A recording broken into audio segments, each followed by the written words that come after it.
স্বেচ্ছায় রক্তদান শিবিরের আজ আয়োজন করা হয়েছে ছাত্র যুব ভবন মেলার মাঠে।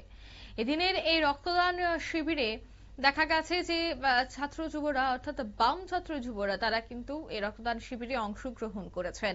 মূলত ভারতের ছাত্র ফেডারেশনের সদর বিভাগীয় কমিটির উদ্যোগে ত্রিপুরার গণতন্ত্র পুনরুদ্ধারের সংগ্রামের নায়ক শহীদ অরুণ দেবের স্মৃতিকে সামনে রেখেই তারা এই রক্তদান শিবিরটির আয়োজন করে, যেখানে উপস্থিত ছিলেন পশ্চিম জেলার সিপিএম সম্পাদক রতন দাস সহ নেতৃত্বরা।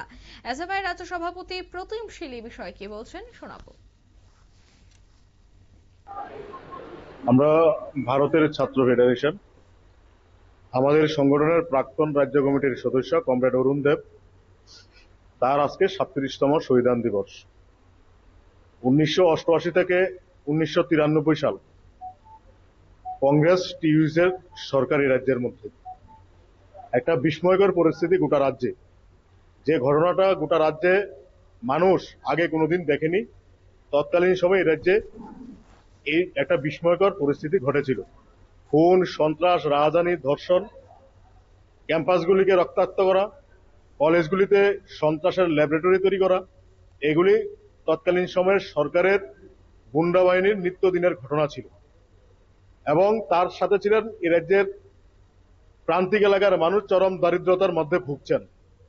জাতি উপজাতি সকলকে একত্রিত করে এই দারিদ্রতা বিরুদ্ধে লড়াই করবার নাম কমরেড। আপনারা শুনলেন, অর্থাৎ তারা কিন্তু জানাচ্ছেন যে এদিনের শহীদকে সামনে রেখেই, ওনার স্মরণকে সামনে রেখেই কিন্তু এই স্বেচ্ছায় রক্তদান শিবিরটির আয়োজন করেছে, যেখানে রক্তদাতাদের মধ্যে উপস্থিত ছিল বেশ লক্ষণীয় এবং তারা প্রত্যেকেই এই ধরনের রক্তদান শিবির সহ আরো নানা সামাজিক কর্মসূচিতে এগিয়ে থাকবে। তবে শহীদ অরুণ দেবের স্মৃতিকে সামনে রেখে কিন্তু এদিনের এই শিবিরটির তারা আয়োজন করেছে। নিয়ে নিচ্ছি ছোট্ট একটি বিজ্ঞাপন বিরতি, সঙ্গে থাকুন।